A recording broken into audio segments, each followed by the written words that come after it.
Welcome to the Wickedly Smart Women podcast, featuring stellar conversations with emerging and established wickedly smart women. Thanks for joining us today as we celebrate women who are committed, care deeply, and have the courage to take action and create conscious change all around the world. Now here's your wickedly smart host, Anjel B. Hartwell.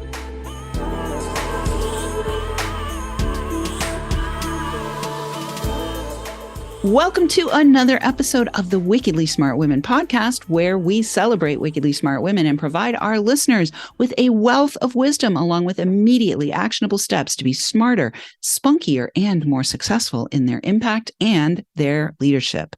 This is your host, Anjel B. Hartwell, and today we welcome our very special guest, Amanita Dreamer.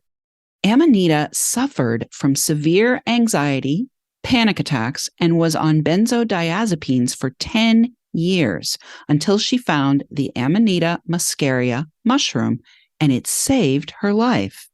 She has since developed a thorough and robust knowledge base for their safe use in the healing of trauma, anxiety, panic attacks, heartache, and is an advocate for working with this mushroom to connect with the wisdom of the earth, time, our elders, and our ancestors. And I am so excited to have Amanita on the show today. I actually started foraging myself in 2001 for edible mushrooms. And as a result of my foraging forays and connecting into the communities where people talk about mushrooms, somehow Amanita Dreamer precipitated up.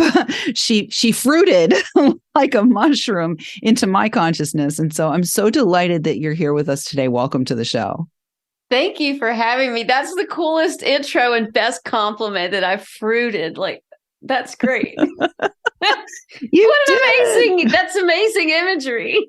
You did. You fruited right up, Amanita. Oh, so God. I want to start our time together by just acknowledging that, you have definitely had a journey, the severe anxiety, the panic attacks, the benzodiazepines, all of those things.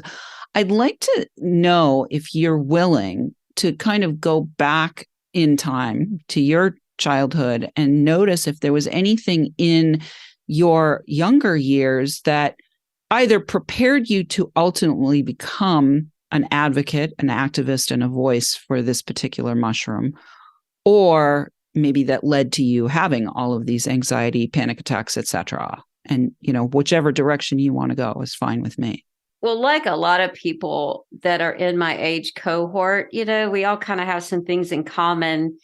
And that was coming out of the generation that went through the Great Depression, and then our parents who were coming into the free love Vietnam 70s and all of that. So there's definitely a connection to how my age group was raised in an empty home, latchkey kids, very little supervision, and a whole lot of be seen and not heard because we're tired at the end of the day, we're overworked. And it was just a whole new generation of parents trying to do something different than ever before. And so while it was hard on us, I also understand where my parents were coming from with all that. But what I didn't know is that I was autistic. Mm-hmm. And that is what underlies everything. And everything that I was shamed for, being an autodidact and being a very directed self-learner, high intelligence, very spoken plainly without the niceties, and very logical and concrete and literal and just tons of drive and motivation and don't need much sleep. And none of that stuff fits into a society of patriarchy. Mm-hmm. And women are supposed to be gentle and nurturing and loving and calm and quiet and don't speak unless you're spoken to. And a lot of my childhood was just mostly shutting me up and shoving me down and telling me to conform. And people don't like people who do that and that and that and that. And eventually the only messages I got from every part of my life and every adult is stop being who you are. And I didn't know who to be. If I'm not supposed to be that, what am I supposed to be? And like every other adult autistic person, when you spend your entire life, everything about you is shoved down and told, stop existing like that. Eventually you hate yourself for existing. But on top of that, the world is overwhelming sensorially. So everywhere that you go, everything that you do, every job that you have, it's constant overwhelm. I lived in a constant state of not being okay and needing to hide and not being able to think or function. I learned I have a sensory processing disorder, especially verbal processing. I didn't know I'd been getting by on reading lips. It's just these things you pick up, because when there's any noise at all, I don't hear anything people are saying. It gets warped into something very similar to what I hear when I'm on high dose psilocybin and people talk. The way they sound when I'm on high dose psilocybin, that's what it sounds like when people talk, when there's noise around. It's a lot of things. But by the time Hurricane Katrina hit and we lost, I had to file bankruptcy and everything, that was the beginning of me no longer being able to just survive and eke it out and force my way through, and just having panic attacks till I was just debilitated. And I was no longer functional, in the corner, crying, not eating, not sleeping. So I had to get on benzos. I mean, if anyone was a candidate for them, I was. And I do not fault the physician that put me on them. I was the person those things were made for. I had to get on them. I had to survive.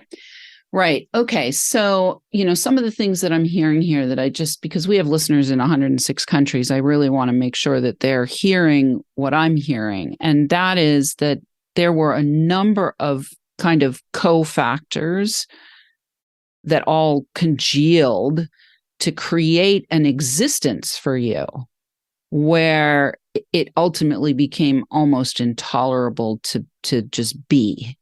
And I've interviewed a lot of people on this show, and people who've had sexual abuse and people who've had physical abuse. And what I'm hearing from you is it was mostly cultural, societal conditioning connected also with almost emotional, psychological, spiritual abuse, but it wasn't like an intentional abuse. It was out of the container of a whole cohort of children being raised as latchkey kids because both parents suddenly were in the workplace. And so what I want to do from here, Amanita, is talk about, what inspired you eventually to make the choice to get off the benzodiazepines. And was that like before the mushroom came into your life, after the mushroom came into your life? Do you want to talk about how the mushroom came into your life? I think that's probably the best place to go next. Sure. I see what you're asking. So at year 5 of being on that medication, I started suffering dementia. And it wasn't anything I could fix or do anything about, supplements or changing diet or exercising or anything. And it was during that similar time frame of like a month to 2 months where I was seriously getting concerned about my ability to continue to function, that I learned that they cause early onset dementia and that they were never tested for long-term use. And I knew I had to get off of them. And that began the actual real hell of this whole story. That the next 5 years of my life trying to come off of that medication was a hell that I would not wish, that is inhumane, that nobody should ever have to experience on this planet. And what your mind, the pain that your mind can do to you, I think people it pales in comparison to the worst, longest string of panic attacks I had before the medication. It was a hell that there just are no words for. In addition to now damaged neurons and damaged receptors that can't heal or fix themselves, they're damaged, and peripheral nerve damage, so that now I have this pain syndrome trying to come off of it, which they use that medication in addition to other medications to help curb pain. And then twitching and all of these like seizure symptoms that were just bordering on seizures, but not quite seizure. And I just lived in this hell for 5 years until I was suicidal, because that's not living. I can't live on them because my lifespan is going to be over very, very soon. And it's going to be by being a burden to my family, because I'll have dementia and I'll die of it. Or I can't live in this hell like this. And the fact that I lived in it for 5 years says something about my resilience. So I said, I can't do it anymore. And I just planned my death down to the day and did everything you're supposed to do to plan it in as responsible a way as I could to leave as little suffering, aside from the obvious, that I'm going to leave, but so that my body would only be found by those that were trained to find it. And I made sure I left notes and how everything was organized and the finances and everything. And I had a date on the calendar, and the day before, I was sitting out back on the deck, relieved that I was now in the 24-hour count. And I heard a voice, for lack of a better way to say it, that said, if you're going to leave the planet, you should come walk out onto the planet that you're leaving. I have these beautiful woods. And I was like, okay. So I couldn't not do it. I felt lifted up, pulled out, walked out into the woods, and I was 30 seconds into it. And there's this bright colored red orange mushroom. And I'm like, holy crap, what is that? Picked it, brought it in, identified it, and almost immediately saw it was a GABA agonist, which is nature's version of a benzodiazepine. And I said, you've got to be kidding me. And so I went driving and found more because they were fruiting everywhere. And I gathered them up and I dried them and started doing the research. Wow. Okay. So I have the tingles all over me. I'm just going to say I got the tingles because of a few things. First, that you were so clear that you were done, right? That you were so intentional that you were complete, and that you were, obviously considerate of all of your loved ones to the best of your ability to make that as clean as possible. And in that 24-hour window, a voice arises. And so that for me is it's just divine intervention. You can't call it anything other than divine intervention. And whether the divine is in the earth, which I believe myself that the divine is in and of the earth is of the divine, and the divine is in and of the earth, to go out and find the exact mushroom on your own property that is literally nature's answer is just a total miracle, Amanita. And, one of the reasons, obviously, why you've chosen to become an advocate. So we're going to take a short break.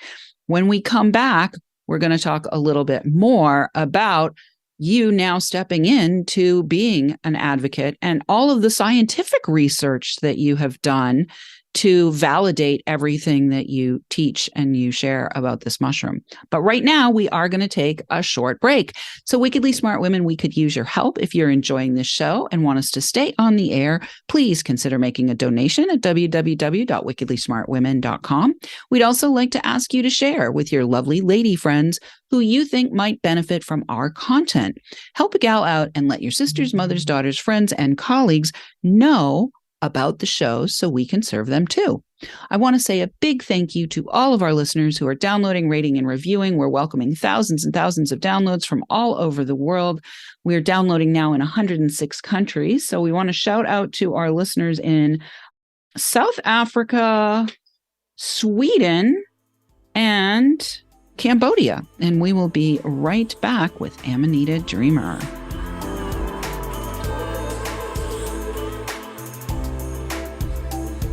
The Wickedly Smart Women podcast is brought to you by the Wealthy Life Mentor. Women, are you on the edge knowing that life is calling you to make a change? Are you ready to be part of the evolution of what it means to be a wickedly smart woman, creating your wealthy life by design? A life that is an extraordinary work of art. Anjel B. Hartwell, the Wealthy Life Mentor, is hired by women in transition. Women just like you who want to break through to their brilliance, become clear on the value of their wisdom, and embody a beauty-filled, balanced life of shameless self-expression. Discover your wealthy life readiness by taking the quiz at quiz.wealthylifementor.com.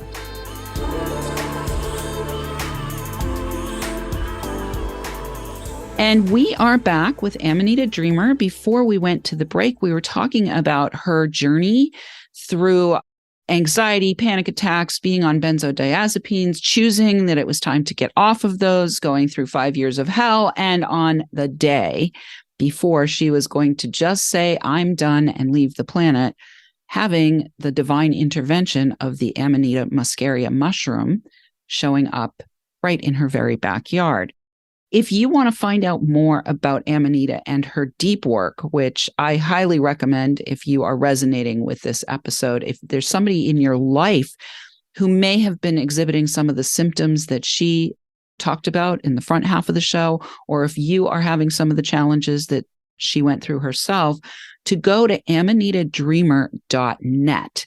That website is packed with all kinds of research. It's packed with options for working with this mushroom, both spiritually as well as practically, physically.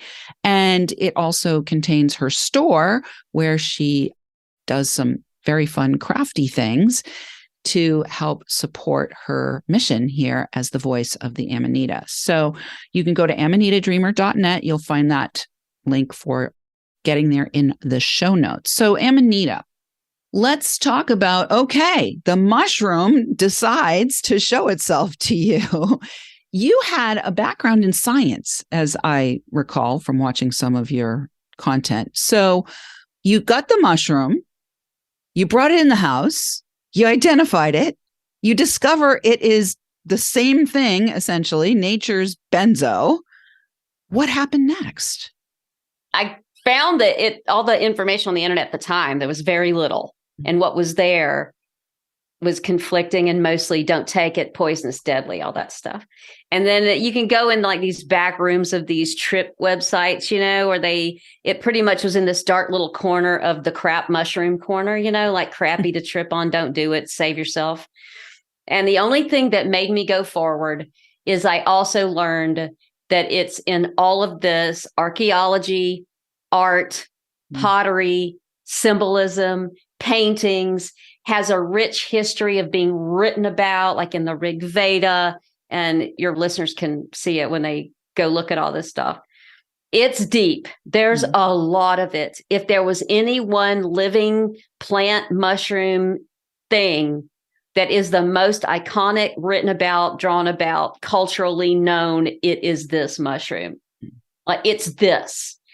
And I thought, that's not how we treat deadly, dangerous things. That's how we treat sacred medicine. And then it would make sense. If it's that sacred for a reason. It would make sense then that it has been all but completely buried and nothing but wrong information about it out there. When you consider the last 2,000 years of history of medicine.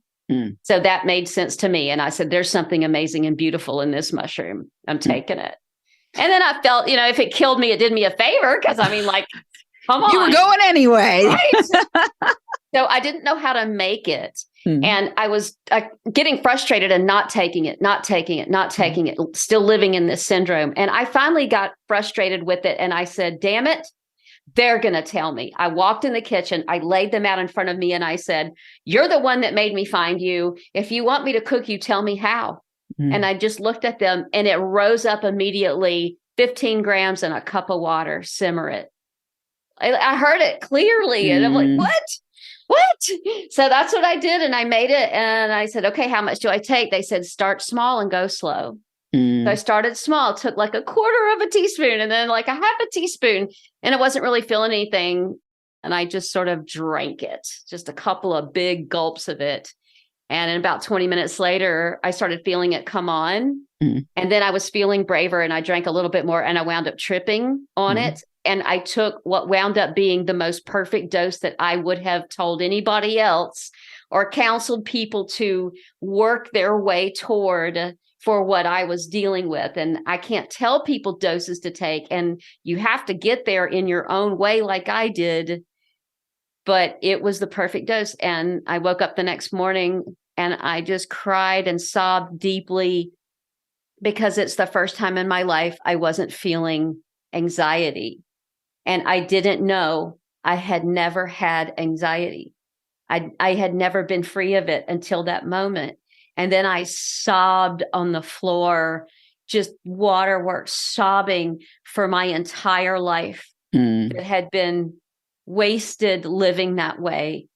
And then I cried for all the other people out there and for all of humanity that haven't had this medicine all this time.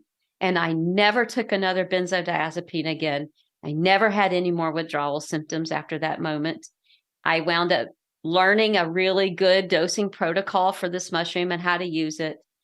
And my life has never been the same. And I've since learned all the other just as overwhelmingly powerful things this mushroom can do over the next couple of years.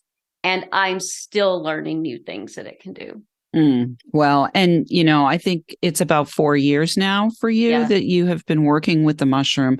So let's talk about, not only was it a miraculous divine intervention to stop you from exiting stage left, but it was also a miraculous divine intervention that allowed you to get the exact dose for you. And let me be clear, everyone. Each of us as an individual is different. Each of us has different requirements, and each of us are responsible for doing our own research and making sure that we are being wise and mindful, but also simultaneously trusting our intuition. I mean, Amanita, you certainly were willing to trust your intuition and listen and take direction from the voice of the mushroom. So what I'd like to ask you about now is some of the spiritual aspects of working with the mushroom and what inspired you to not only self-heal, right? But also to bring this gift of your presence and your story and your miraculous intervention by this mushroom to serve so many other people all over the world. Well, obviously, I did not want to do that because the internet is not a safe, kind place. And the mushroom voice, I call it the mushroom voice now. And I have my community, our private community is called the mushroom voice because that's what called me out in the first place. That's what told me what to take. But from the very beginning then of taking that and waking up that next day and the hugs that I felt from them, I felt like I had a crowd of wise elders following me everywhere I went and saying, "Oh my God, we're so glad you're home. We're so glad you're home." And still, 4 years later, I talk about it, I get teary because it is so beautiful and powerful. And they said, "You have to tell the rest of them. You have to tell the others. We miss you so much. Please tell everybody else." So it was the beginning of me understanding fungal sentience, that they have a long, rich history that we believe goes back 30,000 years with humans, that they miss us as much as we miss them. It has made me question the nature of sentience, communicating. I've gone on to take psilocybin, where I learned that trees are sentient. I now have conversations with the trees. And they were so loud, the trees, the mushrooms, all of it saying, "You have to tell the others." And I knew I did. It took 9 months to be willing to make my first video. I made it. I uploaded it to YouTube and I said, "Okay, there, I did it. Now leave me alone. I want to repair, live my life here." And I let it go for like 3 months, whatever. I came back. I had over 650 subs. And a ton of questions. And I'm like, "Oh my God, no, I got to answer these questions." So I started making videos as quickly as I could. And it took off and they would say, "How can we support you? Do you have a Patreon?" I ran and made one. I said, "Now I do." And they said, "Can we donate money? Do you have a way to do that?" So I did the buy me a coffee. Yes, here, now I do. Every single thing I am and that I have is because people requested it. Do you sell the mushroom? No, but I'll find you some people who do. Do you make anything like all the stuff you use that you make for yourself? Do you sell it? No, but I will. I went and made it. I made that store, started selling it. And then the mushrooms were like, "Okay, well, we need to talk." And they started telling me about other ways to use it, smoking it. And then that just opened up the whole spiritual nature of it that I didn't know existed, and the gods and the connection to gods like Thor and Loki and Freya, and where that comes from. And I get that now, which led me to get my DNA tested. Turns out 80% Nordic. Who knew? And so I have a connection to all of that. It has opened up a whole other world that is rich, that is not on the planet. And if there are any other people out there that have used entheogenic or mushroom-based medicines, you know what I'm talking about. And as a science person, it has taken me a long time to be able to speak like this publicly and be willing to lose the respect of the science community. And I have for a large part. And that's okay, because this will continue to move forward and people will begin to understand this medicine is just an entirely different thing. And the people that are staunchly only on the science side of the psychedelics will come to understand it over time. It is an inevitability. It's baked into the mushroom. Yeah. Literally. And in me and in all of us. Right. I mean, yeah, obviously. So we are already at the end. I mean, I could certainly spend hours and hours with you, Amanita. So if there was one final thing that you would like our listeners to know about you or about the mushroom or about your experiences, what would that be? Don't judge it, because I said a lot of bold stuff. It can be microdosed and help in just constant low-level anxiety, sleep problems, headaches, migraines, trauma, pain syndromes, trouble that you can't get over, heartache and heartbreak, and sudden things that are happening currently in your life, and dealing with change, depression and depressive states in very, very low microdoses. You do not have to be a fanatic about it. You can treat it like medicine. It fully knows it can perform that function. You can perform that function with it. And at amanitadreamer.net, I have everything there you need to do it. You don't ever have to engage with me. I don't ask for your email. You click there, you watch what you want, you leave. I never know. It's there for everyone to use it. So at least go see if you want to check it out or if you need it. And I have approved vendors that I trust if you want to buy it yourself and make it yourself. And it's a safe way to go, and you don't have to get involved in it at the way that I am. But I just hate that people are out there struggling or suffering with any of that stuff when something so easy to get and so inexpensive and so easy to use is available. Yeah. Well, one of the things I love about your videos is you always end by saying, I love you, beautiful people. I love you, beautiful people. Yeah. Well, so I just want to say thank you, Amanita, for spending the time with me today and for bringing the mushroom voice to the wickedly smart women around the world. And for those of you who are listening all over the world, we do love feedback. Please let us know what you thought of today's show by calling into our listener line. We'll have that for you in the show notes, or you can send in questions or guest suggestions to listeners at wickedlysmartwomen.com. Highly recommend you check out amanitadreamer.net. You know, I know for a fact that there are plenty of people who are listening who may even be suffering from mild anxiety or know people in their lives who may be in deeper pain. And so we have to be willing to remember, we have to be willing to acknowledge that the ancestors may have been on to something for the last 30,000 years before the last 50, right? And we may need to remember that we can trust our intuition and our voice, and it can be significantly miraculous when we do. So thanks, Amanita. And thank you for tuning in, listeners. Keep your ears open, and remember, you are a wonderful woman.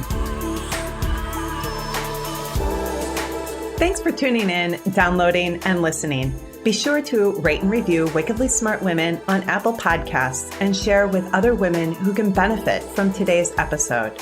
Wickedly Smart Women is the premier podcast series for informing, activating, and inspiring the leader who carries profound wisdom and knows that now is the time to welcome wealth. We welcome your feedback and guest suggestions and invite you to subscribe to our mailing list to be notified of each new episode at wickedlysmartwomen.com.